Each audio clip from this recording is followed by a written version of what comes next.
आप सब लोगों को जानकारी में है कि 7 और 8 के दरमियान रात्रि जो है इंदौर बिलासपुर ट्रेन के अंदर से एक अर्चना तिवारी नाम की युवती जो B3 एसी कोच में थी, वहां से वो लापता हो गई। जब से मिसिंग रिपोर्ट कायम हुई है उसी दिन से हम लोग जो है वो उस लड़की को ढूंढ रहे हैं, मगर उसके बावजूद जो है लगभग 10 से 11-12 दिन तक हम लोगों को वो ढूंढने के बाद में आज फाइनली नेपाल बॉर्डर से लड़की को बरामद किया गया है। मामला कुछ इस प्रकार है कि अर्चना तिवारी नामक लड़की जो है ये कटनी की रहने वाली है। वहां से उसने अपना ग्रेजुएशन कंप्लीट किया हुआ है। वहां पर ये जो है वो स्टूडेंट छात्रा, नेता छात्रा वगैरह भी रही हुई है NSUI से। उसके बाद में फिर ये 2 साल तक जो है वो जबलपुर में प्रैक्टिस करती थी एडवोकेट की। उसके बाद इंदौर में ये पिछले 1 साल से एडवोकेट की वकालत कर रही थी। इसी दरमियान जो है इसके परिवार वालों की तरफ से लगातार इसको रिश्ते वगैरह आ रहे थे जिसमें इसको शादी नहीं करनी थी। लगभग 3 से 4-5 शादी के प्रपोजल आने के बाद में कुछ इश्यूज हुए, शादियां टूटी या उसको नहीं करना था, उसने ना बोल दिया। एक इंदौर में जो है इसकी दोस्ती हुई सारांश जोगचंद करके है, 26 साल का लड़का है, शुजालपुर का रहने वाला है। ये 1 जनवरी के आसपास में, मतलब 1 जनवरी 2025 के आसपास में उसकी जो है वो उसके साथ में मित्रता हुई है। और ट्रेन में ही, इसी सेम ट्रेन में जो है ये उस दिन जा रहे थे और आमने सामने जो है इनका रिजर्वेशन था, तो आमने सामने बैठे हुए थे। ये वकील थी, किसी चीज़ के बारे में बात कर रही थी। सारांश का भी कुछ जो है वो इशू चल रहा था घर पे, तो उस तरीके से उसने उससे बात करना शुरू किया। उसके बाद में बातें जो है वो और भी जो इसके लीगल इश्यूज थे, इसने अपना ड्रोन कंपनी का एक कुछ प्राइवेट लिमिटेड कंपनी बनाने के लिए ये प्रयास कर रहा था इंदौर में, तो उसके लीगल डॉक्यूमेंट को लेकर इन आपस में बातचीत होना शुरू हो गई और उसके बाद में फिर इनकी लगातार बातें शुरू हो गई। जब ये घटना दिनांक जो 7 तारीख है, उसके पहले इसके माता पिता ने और इसके बड़े ताऊ ने जो है वो एक तहसीलदार पटवारी के साथ में इसका रिश्ता फिक्स कर लिया था। उस टाइम पे परिवार के साथ में इसकी लंबी कहासुनी हुई है। उन्होंने कहा कि अब तुम अपनी पढ़ाई वढ़ाई सब छोड़ दो और तत्काल वापस आ जाओ, तुम शादी करके जो है वो तुम्हें जाना ही है। अब की बार जो है वो तुम मना नहीं करोगी और तुम्हारा जो पढ़ाई लिखाई, वो कौटिल्य एकेडमी में इंदौर में पढ़ाई लिखाई कर रही थी लड़की जो है वो, और साथ में वकालत कर रही थी, तो करियर खत्म करके अब तुम्हें सिर्फ जो है वो शादी करनी है। ये इस तरीके की बातें जब घर में चल रही थी तो उसका काफ़ी बहसबाजी हुई है। लड़की का जो है वो पढ़ने का मूड था और साथ साथ में अभी ये वकालत और सिविल जज की तैयारी करने का मूड था। तो इसने अपने इस दोस्त को, जो सारांश इसका दोस्त था, तो इससे बात करी। 6 तारीख को ये हरदा में एक केस के सिलसिले में गई थी, हरदा के आसपास में। वहीं पे ढाबे पे बैठ के एक तेजिंदर करके है, तेजिंदर सिंह और सारांश और लड़की, इन तीनों की बैठ के बात हुई। वहाँ पे इन लोगों ने प्लान किया कि किस तरीके से जो है अगर हम लोग मतलब बेसिकली ये छोड़ के भाग जाना है। तब ये भी बात हुई थी कि भाग जाना है तो अभी भाग जाते हैं, तो इतना सब कुछ करने की ज़रूरत क्या है। मगर उस टाइम पे ये बात हुआ कि ऐसा नहीं, अगर ऐसे करेंगे तो वो पता चल जाएगा। ये जो इंदौर बिलासपुर ट्रेन जा रही है वहाँ पे हम बैठेंगे, चलती ट्रेन में से अगर चले जाएंगे तो बहुत सारी हो सकता है कि मिसिंग पर्सन रिपोर्ट कायम होगा। मिसिंग, क्योंकि वो खुद भी एडवोकेट थी, वो ये जानती थी कि भाई GRP में मामला कायम होगा और वहाँ पर बहुत ज़्यादा ये मिसिंग पर्सन वगैरह जो है वो ऐसे होते रहते हैं, तो हो सकता है कि वो मामला जो है वो ऐसे ही निकल जाए और उसके बाद में हम लोग जो है वो अपनी अलग आइडेंटिटी से अपनी अगली लाइफ स्टार्ट कर, मतलब मैं अपनी अगली लाइफ स्टार्ट कर लूँगी। इस तरीके से इन लोगों ने प्लान बनाया। तेजिंदर जो है ये एक गाड़ी चलाने वाला ड्राइवर था। ये इसके संपर्क में जो है वो पिछले लगभग 3-4 महीने से आया हुआ था। तेजिंदर जो है वो सारांश के थ्रू इसके संपर्क में आया था। ये कहीं पे भी जाती थी, माहेश्वर या बाकी जब जगहों पे, तो ये तेजिंदर के साथ में ही जाती थी, तो तब से इसको जानती थी। ये इटारसी रेलवे स्टेशन के पास में रहता था, तो इनकी बात हुई कि कहाँ पर CCTV कैमरे नहीं है। तो तेजिंदर ने बताया कि इटारसी रेलवे स्टेशन जो है वो मैं बहुत अच्छे से जानता हूँ, वहाँ पर जहाँ पे कैमरे नहीं है वहाँ से मैं इसको लेके चला जाऊँगा। तो ये डिसाइड हुआ कि ये इंदौर से बैठेगी। उसके बाद में फिर जब ये ट्रेन में बैठी है तो इसने सारांश को फ़ोन किया है। कपड़े जो है वो सारांश शुजालपुर में रहने वाला है सारांश, और इंदौर में अप डाउन करता है। वहाँ से ये कपड़े खरीद के लेके आया उसके। ये एक अपनी XUV 700 XUV गाड़ी से जो है वो बाय रोड वहाँ पे इटारसी तक आया और नर्मदापुरम तक आया। नर्मदापुरम में इसको तेजिंदर मिला। तेजिंदर के साथ में इसने उसको कपड़े दिए। तेजिंदर जो है वो नर्मदापुरम में ट्रेन में बैठा हुआ है। ट्रेन में बैठने के बाद में इसने लड़की को कपड़े दिए। उसके बाद में जो सारांश है ये लड़का पहुंचा इटारसी बाय रोड। उसके बाद लड़की ने जो है वो अंदर ही अंदर कपड़े वपड़े चेंज किए ताकि उसको कोई पहचान ना सके। उसके बाद में ये A2 B3 कोच में ये थी, मगर ये A2 कोच से अलग से बाहर निकली इटारसी में। इटारसी में ऐसे बाहर निकली कि क्योंकि तेजिंदर को पूरा पता था कि कैमरे का सिस्टम कहाँ कहाँ पे है और कहाँ पे नहीं है, तो आउटर एरिया में इसने जो है वो लड़की को उतारा और वहां से उसको लेके चला गया। और बाहर जो है वो सारांश वेट कर रहा था, तो वहां पर उसने जो है वो लड़की को लेके जाकर सारांश को दे दिया। लड़की ने अपने मोबाइल और घड़ी जो है वो तेजिंदर को दे दी और बता दिया कि भाई इसको जो है ये आपका बागतवा और मिडघाट वाला जो एरिया है उस तरफ कहीं तो फिकवा देना, ताकि ये बात हो जाएगी। तेजिंदर से उसने ये भी बात की थी कि हम लोग 3-4 लड़कों से एक रिपोर्ट लिखवा देंगे कि भाई कोई तो लड़की वड़की जो है वो यहाँ पे गिर गई है करके ऐसा। और ट्रेन में जब आगे गाड़ी वाड़ी रहेगी तो वहां पर हम लोग जो है वो कंप्लेंट करवा देंगे। ये सारी बातें हो गई और उसके बाद में उसको मोबाइल और घड़ी वगैरह दे दिया। लड़की जो है वो सारांश के साथ में आगे चली गई। कोइंसिडेंटली सारांश एक व्यक्ति को भी साथ में लेके आया था, तो वो भी उसको भी हम लोगों ने राउंड अप करके उससे बयान लिए हुए हैं, वो चश्मदीद गवाह है। उसके बाद में घटना ये हो गई कि तेजिंदर को उसी टाइम पे दिल्ली की पुलिस उठा के लेके चली गई। क्यों? कारण तेजिंदर जो है वो किसी फ्रॉड के मामले में आरोपी था। तो उसी रात, सेम रात को 1 बजे जो है वो ये घटनाक्रम होता है और अगले 1 घंटे में तेजिंदर को पुलिस उठा के लेके चली जाती है। अब जब ये पूरा मामला हमारे पास में आता है, लड़की जानबूझ के सामान पूरा के पूरा सीट पे छोड़ के गई ताकि हम लोग ये सोचे कि लड़की हो ना हो कहीं पे गिरी है, वो कहीं पे भागी नहीं है। अगर भागती तो पूरा सामान लेके जाती। ये पूरा सोच के प्लान करके जो है वो सामान वहीं पर रखा गया था। उसके बाद में जैसा कि उसने सोचा था, जब हमारे पास में मामला आया, सारा डिस्कशन हुआ, बात यही हुई कि भाई सामान जो है वो पूरा के पूरा छोड़ के चली गई है। छोड़ के गई इसका मतलब कहीं ना कहीं गिरी होगी। और मिडघाट और वो वाले एरिया का भी जानबूझ के वो मोबाइल जो है वो उसी एरिया में बंद हुआ था, तो हम लोगों ने वहाँ पर पूरा सर्चिंग ऑपरेशन भी चलाया, पूरे थानों में भी हम लोगों ने बात करी, वो सारी चीज़ें करी। मगर उसी टाइम पे एक चीज़ और, सारांश के साथ में जब बात हुई थी तो स्टार्टिंग में जब जनवरी में उसकी बातें हुई थी तो कॉल पे बात होती थी, मगर उसके बाद में व्हाट्सएप कॉल हुआ था। तो वो उस वजह से जो है उसके साथ में वो बातें जो है वो CDR में डिटेक्ट नहीं हो पाई। हम लोगों ने IPDR निकालने के बाद में उसका नंबर जो जब वापस आया और पता चला कि ये इससे वापस ये बात हो रही थी और ये लड़का छूट गया है पूछताछ करने के लिए, उसके बाद टीम जो है वो उस तक पहुंची है। तेजिंदर को जब हम लोगों ने ये पता किया, तेजिंदर का नंबर मिला और जब हम लोगों ने उसके बारे में डिटेल पता किया तो हम लोग काफ़ी श्योर हो गए थे कि तेजिंदर इस मामले में लिंक्ड है। मगर जैसे ही हमें पता चला कि ये जो है वो चोरी के मामले में दिल्ली पुलिस उठा के लेके गई है, तो हमें फिर स्टार्टिंग में लगा कि हो सकता है कि ये किसी दूसरे मामले में होगा। पर जब सारांश को उठाया गया और सारांश से जब पूछताछ हुई तो उसने बताया कि तेजिंदर, लड़की और इसने सबने मिलकर ये प्लान किया था। लड़की सारांश के साथ गई, शुजालपुर में गई है, वो गाड़ी की गाड़ी में ही रही, कहीं पे बाहर उतरी नहीं। इन लोगों ने इसका चीज़ का ध्यान रखा कि कहीं पे भी टोल नाका नहीं आना चाहिए, क्योंकि पुलिस जो है वो टोल नाके पे भी CCTV कैमरे देखती है और अगर गाड़ी के थ्रू RFID से अगर पैसा कट जाता है तो उससे भी जो है वो डिटेक्ट हो सकता है। तो इन्होंने टोल नाका अवॉइड किया और ऐसे ऐसे रास्ते से गए जहाँ से टोल नाका नहीं हो। शुजालपुर गए, शुजालपुर के बाद में फिर ये ऑर्बिट मॉल के आसपास से कहीं से इन्होंने एक दूसरा मोबाइल खरीदा। और लड़के, जब तक मीडिया में इस चीज़ का काफ़ी हाइप हो गया था, तो जितना इनको एक्सपेक्टेशन था कि मामला एकदम सिंपल तरीके से निपट जाएगा, तो वो लगने लग गया कि अब तो ये नहीं होगा, तो इसको मध्य प्रदेश छोड़ के कहीं तो जाना पड़ेगा जहाँ पे अलग भाषा के लोग हैं। तो इन्होंने हैदराबाद चूज़ किया। उसके बाद ये बुरहानपुर गए, बुरहानपुर से इन लोगों ने जो है वो हैदराबाद की बस पकड़ी। हैदराबाद में जाने के बाद में ये 2 दिन 1 रात जो है वो हैदराबाद में रहे। फिर जब मामला और ज़्यादा हाइप पकड़ने लग गया तो जो सारांश है, ये ड्रोन का जो एक नया स्टार्टअप इसने डाला हुआ है और इसका जो क्लाइंट बेस है वो नेपाल में भी कुछ है। तो इन लोगों की पहले वो बात हो चुकी थी, तो इनकी बात हुई कि अब इसको जो है वो भारत छोड़ के ही हम लोग जो नेपाल की तरफ चले जाएंगे। उसके बाद फिर इन्होंने बस पकड़ी, बस पकड़ के जोधपुर से दिल्ली, दिल्ली से उसके बाद में जो है ये कुछ दिन वो काठमांडू चली गई। लड़की काठमांडू चली गई, लड़का जो है वो वापस आ गया। और लड़के ने ये भी किया कि जो इसका मोबाइल था उसको जब मेन टाइम था उस टाइम पे उसने एरोप्लेन मोड पे करके पूरा के पूरा बंद कर लिया।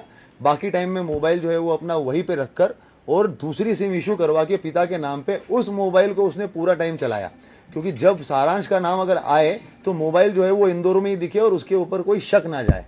और पिता की अलग से, क्योंकि नई सिम थी, वो तो कुछ कहीं पे कुछ कनेक्शन था ही नहीं उस चीज़ का, तो वो सिम जो है वो उसने अपनी अलग से इस्तेमाल करी। काठमांडू छोड़ के ये वापस आ गया। उसके बाद में 3-4 दिन तक रहा, जब पुलिस ने इसको राउंड अप किया हम लोगों ने सारांश को, और उसके बाद में जब चीज़ें निकल के आई तो उसके थ्रू नया नंबर जो था उसका, उससे बात कर और उसको वहाँ से बॉर्डर तक बुलवाया गया और बॉर्डर पे लखीमपुर खीरी पुलिस की मदद से हम लोगों ने जो है वो लड़की को बरामद किया, बरामद करके जो है वहां से दिल्ली, और दिल्ली से भी सुबह सुबह फ्लाइट से यहाँ पे लेके आए हैं। अगर के पूछते हैं, हाँ आपको पहले इनका क्वेश्चन का जवाब दे देता हूँ। फिल्म देख के वैसा कुछ नहीं है। लड़की एडवोकेट है, पहले भी छात्र नेता रह चुकी है, सिविल जज की तैयारी कर रही है, काफी कुछ चीजें उसको पता है, जीआरपी का काम करने का तरीका, डीएफ का काम करने का तरीका, मिसिंग पर्सन का कितना इंपॉर्टेंस होता है, क्राइम का कितना इंपॉर्टेंस होता है, 363 का कितना इंपॉर्टेंस होता है, ये सारी चीजें उसको पता है। तो जो प्लान बना है वो तीनों लोगों ने मिलकर आपस में बना के और उसके बाद में फिर एग्जीक्यूट किया। एक एक करके मैं सभी, हाँ ये तेजिंदर का सवाल पहले जो है मैं इसका जवाब दे देता हूँ। तेजिंदर जो है ये सारांश जब इंदौर में रहता था लगभग 2021-22 के बीच में, तो आमने सामने रहते थे। उस टाइम पे इन लोगों का कुछ पैसों का लेन देन हुआ था। तेजिंदर ने काफी लोगों से उधारियां लेके रखी थी, तो उसमें सारांश से लगभग 2 से 2.5 लाख रुपए लिए हुए थे। तो वो जो पैसों का लेन देन था वो उनका चल रहा था, 2.5 लाख रुपए वो दे नहीं रहा था, तो उसी चीज के लिए फिर ये काफी बात होने लग गई। तो ये उसका ड्राइवर बन गया और उसके बाद में फिर उस चीज का कि भाई तुम्हारा जो पैसा दिया हुआ उसी में से कुछ निकाल लो, इस तरीके से वो तेजिंदर जो है वो इन्वॉल्व हुआ उसमें। राम तोमर वाली बात मैं पहले कंप्लीट कर लेता हूँ। राम तोमर जो है गुमशुदगी वाले मामले में कहीं से कहीं तक इन्वॉल्व नहीं है, मगर राम तोमर की जो पहचान है वो लगभग ग्वालियर जबलपुर में जब लड़की प्रैक्टिस करती थी उस टाइम पे किसी के थ्रू ही लड़की से हमने बातचीत करी है। आप भी अलग से अभी बाद में भी उससे जब भी बातचीत होगी तो जानकारी में आएगा। लड़की का कहना है कि राम तोमर को आज तक उसने चेहरा भी नहीं देखा उसका, मगर राम तोमर उसको लगातार फोन करता था और उसने बीच में 3 से 4 बार उसके टिकट्स बना दिए थे, जो एक भी टिकट में वो वापस गई नहीं है। उसका ये कहना था कि तू ग्वालियर आ जा और ग्वालियर में जो है वो प्रैक्टिस कर। वो थोड़ा परेशान थी उससे कि वो बार बार फोन क्यों करता है करके। जब वो ऑफिशियल काम है तब तक तो ठीक है, पर बार बार फोन क्यों करता है। मगर जो गुमशुदगी वाला पार्ट है उससे राम तोमर का कुछ भी लेना देना नहीं है। कोई क्वेश्चन, हाँ लड़की डिनाई करती है, लड़की बताती है कि वो मेरा दोस्त था, बाकी तो और वो अच्छे से इस सवाल का जवाब दे पाएगी। लड़की के पास में हाँ कुछ पैसा वगैरह, लड़की क्योंकि कमाती थी, खुद ही उसके केस वेस चलते थे। उसका जो है वो हरदा में भी एक अलग से केस पे काम कर रही थी, खंडवा में भी किसी केस पे काम कर रही थी। तो लड़की खुद भी कमाती थी। उसने अपने माँ का ऑपरेशन जो किया था, तो ऑपरेशन में भी उसने खुद ने पैसे जो है वो खर्च किए हैं। तो पैसा उसके पास में था और कुछ पैसा जो है वो सारांश ने भी उसने पेरेंट्स को हाँ पेरेंट्स को जो है ये लगातार इनमें जो अगस्त के महीने में जब वो पटवारी का उसके पास में रिश्ता आया था और उसने ना बोला था, तो उस टाइम पे काफी झगड़ा भी हुआ है। मतलब लगातार फोन पे बात भी हुई है, माँ का भी झगड़ा हुआ है। माँ ने भी कहा है कि इसके अंदर जो है वो तुम्हें इस बार शादी करनी पड़ेगी वगैरह वगैरह। जिस तरीके से हर एक फैमिली में होता है कि भाई तुम्हें शादी करनी पड़ेगी, लड़के का कहना है कि नहीं मैं तो अपना लाइफ फोर करिए उसका। डेफिनेटली वो अगर ये सब चीजें इतनी हो रही है और उसके बाद ही 6 तारीख को हुआ है।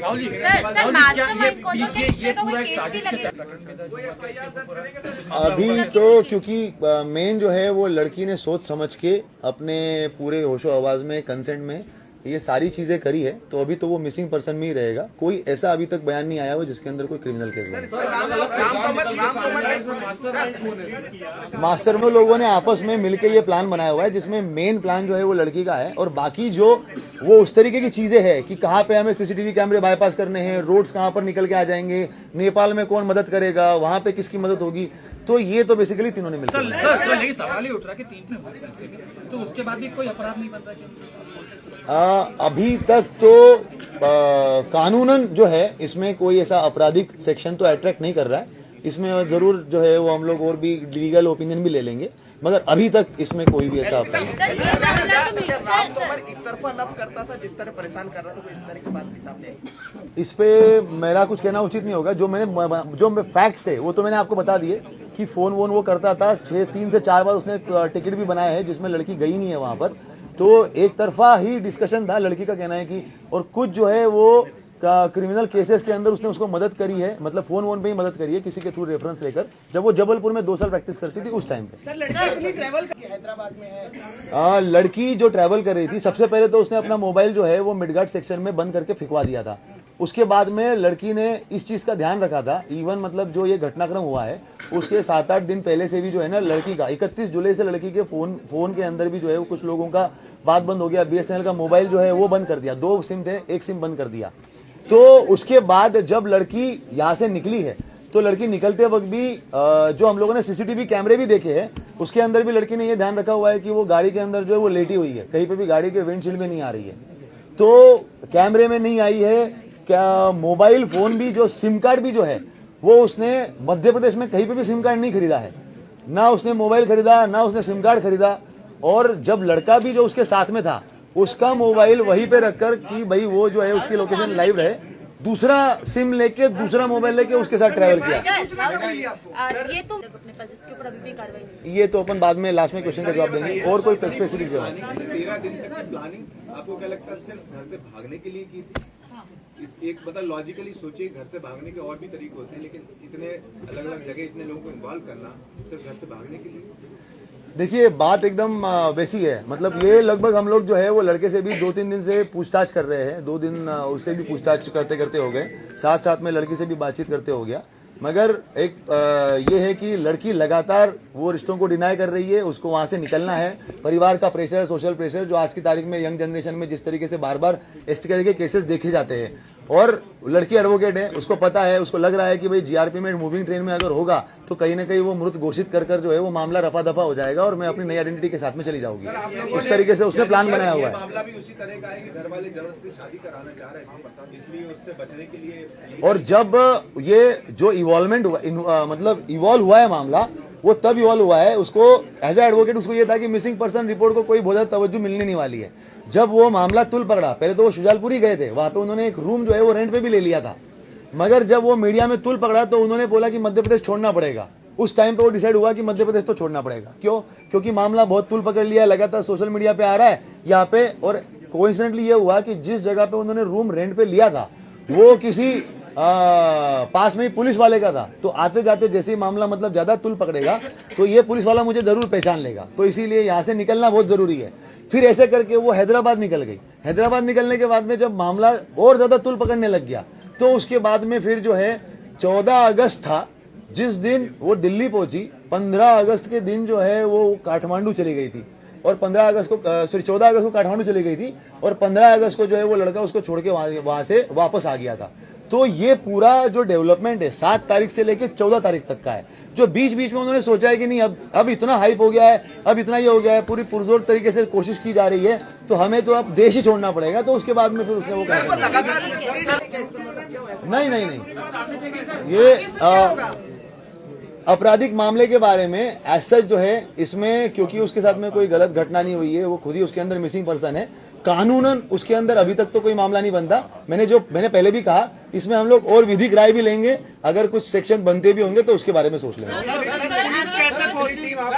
मैंने पहले कहा था कि हमारे सीसीटीवी फुटेज के लिए टीम लगी थी, लगभग भोपाल से लेकर कटनी तक के सारे सीसीटीवी फुटेज हम लोगों ने खंगाले थे, साइबर टीम लगी हुई थी, और साथ साथ में जो मेडघाट और वो सेक्शन में हम लोगों को सर्चिंग करनी थी उसकी 30 लोगों की एक अलग टीम थी। तो कुल मिला के जो है वो 60-70 लोग हमारे लगातार इस पूरे 10-15 दिन सारांश पे तब शक हुआ।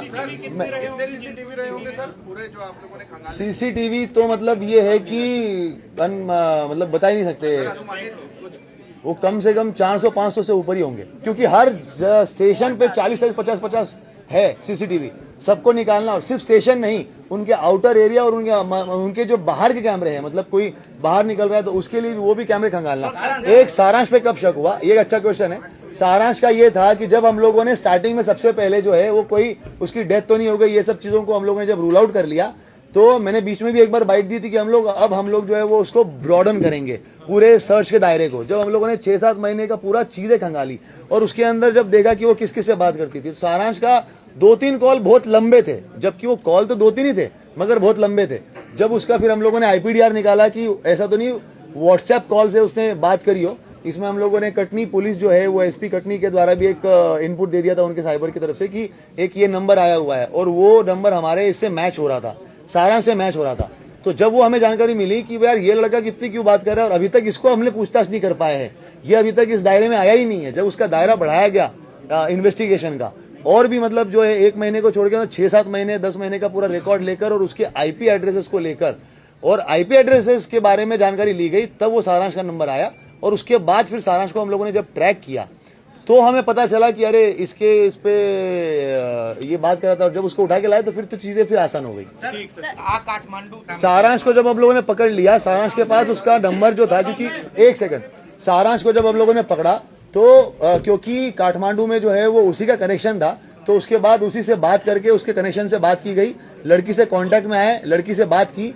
जब ये पूरा एपिसोड चल रहा था उस दिन, ग्वालियर वाला भी उस दिन पूरा के पूरा एपिसोड चल रहा था, उसके एक दिन पहले से ही उसी टाइम पे हम लोग लड़की के कांटेक्ट में आ चुके थे कि वो काठमांडू में है। तभी मैं इतने स्ट्रांगली बता भी रहा था कि उसका कोई कनेक्शन नहीं है। और वहां पर जब हम लोगों ने काठमांडू में बात करी और उसको बात करके फिर बुलवाया, वो सारांश के थ्रू बुलवाया और उसके बाद में फिर जो है वो उसको तेजिंदर के बारे में हम लोग पहले एक बार इन्वेस्टिगेट, वो तो हमारा ये था कि चौथे या पांचवें दिन हम लोग केस क्रैक कर चुके थे। हमें ये लग रहा था कि तेजिंदर ही है जिसके साथ लड़की गई है, मगर जब वो दिल्ली पुलिस आ गई तो तेजिंदर हमारा वापस साइडलाइन हो गया। अगर वो दिल्ली पुलिस उस दिन नहीं आती तो हो सकता था कि हम तीसरे दिन ही उस केस को क्रैक कर लेते तेजिंदर को पकड़कर, मगर वो घटनाक्रम ऐसा ही था जिसकी वजह से हम लोग उससे हटे। पर फिर सारांश के थ्रू वापस तेजिंदर तक जब पहुंचे तो हमारी एक टीम दिल्ली गई। दिल्ली में उसको तिहाड़ जेल के अंदर उसका जो है वो हम लोगों ने वापस अंदर जाके उससे पूछताछ करी और फिर वापस जो दिल्ली पुलिस से बात करके 4 दिन का उन्होंने रिमांड लिया था, तो उस रिमांड में भी हम लोग वहां पर गए और बाकायदा उससे पूछताछ करी। और जब वो फैक्ट्स मिलान किए तो चीजें फिर हमें काफी आसान हो गई। इंदौर में जो सीसीटीवी आया था, इंदौर में सीसीटीवी आया था जिसमें वो एक बार देखना पड़ेगा, एक बार देखना पड़ेगा। परिजनों से बीच में अर्चना ने, जब आप लोगों ने ट्रेस किया, जो कल बातचीत चलेगी, बातचीत की थी या परिजनों को पहले से कुछ अंदाजा? जब हम लोगों ने सारांश को पकड़ लिया था और उसके बाद उस लड़की से बात करके उसको बात करके हम लोग जो है वो बुला रहे थे, तो जब उसने मान लिया कि अब मैं आ जाऊंगी और उसने काठमांडू से धनगढ़ी करके एक जगह है वहां तक की फ्लाइट ले ली, तो उस दौरान में जब वो उसने अपने भाई से बात कर ली थी कि जब मैं आ ही रही हूँ तो अब मैं अपने परिवार वालों को भी बता देती हूँ। उसी टाइम पे वो ग्वालियर वाला इशू चल रहा था और जब आप सब लोग बोल रहे थे कि परिवार वालों से बात हो गई है, तो वो इसीलिए हुई थी क्योंकि पुलिस तब तक उसको बुला चुकी थी, धनगढ़ी तक वो आ चुकी थी और अब वो ये था कि अब मैं आ ही रही हूँ तो मैं अपने परिवार से बात कर लेती हूँ। तो उसने अपने परिवार से उससे बात कर लिया। हम ही ने उसको बुलाया था। जब मैं वही तो बता रहा हूँ तुमको कि काठमांडू में जब थी तो सारांश के थ्रू बात हुई है, हमारा आईओ जो है वो उससे कांटेक्ट में आया, उसको बात करवाई है।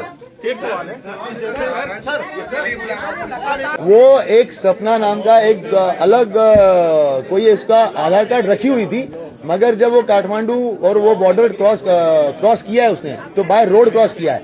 उसके अंदर ये है कि जब सारांश, एक सेकंड, सारांश उसके साथ में था तो सारांश का आईडी दिखाकर ही पूरी की पूरी गाड़ी पास हो गई, उसको आधार कार्ड दिखाने की जरूरत नहीं पड़ी। जब उसको वापस बुलाना था, एक सेकंड, जब उसको वापस बुलाना था तो हम लोगों ने वहां पर, वो एम्बेसी में गई, वहां पर भी हम लोगों ने बात करी, एम्बेसी के जो लोग थे वहां पर, और उसके बाद हम लोगों ने यहाँ से उसका वोटर आईडी जो है वो रिकवर करवाया उससे बात करके कि उसके हॉस्टल में अलमारी में रखा हुआ है। वोटर आईडी निकालकर उसका पीडीएफ बना के एम्बेसी में भेजा वहां पे, और वहां से उसका टिकट बनवाकर और फिर धनगढ़ी भेजकर और उसको वापस बुलाया। सारांश ने माना है कि वो अर्चना को जो है युवती उसको प्यार करता था, दोस्ती थी। ये सब जो है वो आप अर्चना से ही क्लियर कर लीजिए, लव प्यार वाला। बाकी अभी तो जो हमारे पास बयान है वो फ्रेंड्स। अपना नाम से आधार कार्ड था, उसका एक्चुअली घर का एक नाम और सपना भी है, तो उसने उसी नाम को अडॉप्ट कर लिया कि भाई मेरा नाम जो है वो सपना भी है करके। ऐसा नहीं, आधार कार्ड तो उसका जो है वो इसी नाम से, अर्चना तिवारी का। घर का जो ऐसा होता है ना, हर आदमी का घर के भी एक नाम होता है, निकनेम टाइप का, निकनेम नहीं पर दूसरा नाम, तो उसका घर का एक नाम सपना भी है। तो उसने अपने आप को सपना नाम से ही जो है वो उसने अपने आप को सपना नाम से ही आगे बढ़ा दिया। Thank you very much. अभी जो है वो प्रेस कॉन्फ्रेंस बाद में उसके बयान वगैरह होने हैं, कंप्लीट कर मोस्ट प्रोबेबली 2-3 बजे तक हम लोग उसको परिवारजनों को सुपुर्द कर देंगे उसको। अभी क्या भोपाल में अर्चना है? हाँ, भोपाल में ही है। हाँ,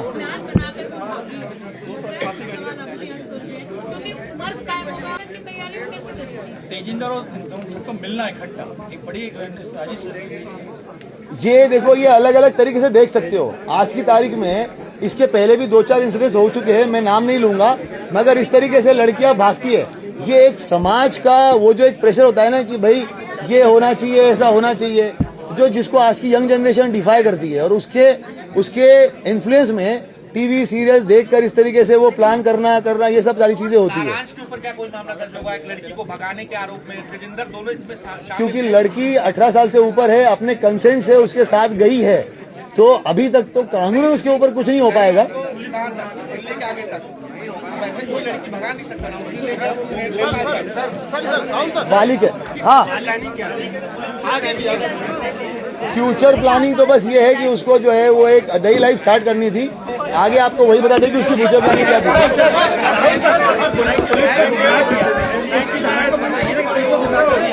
पहले अभी 376 में हजारों गुमराह करते, कहाँ केस कायम होता है। सर, कोई सवाल राहुल ने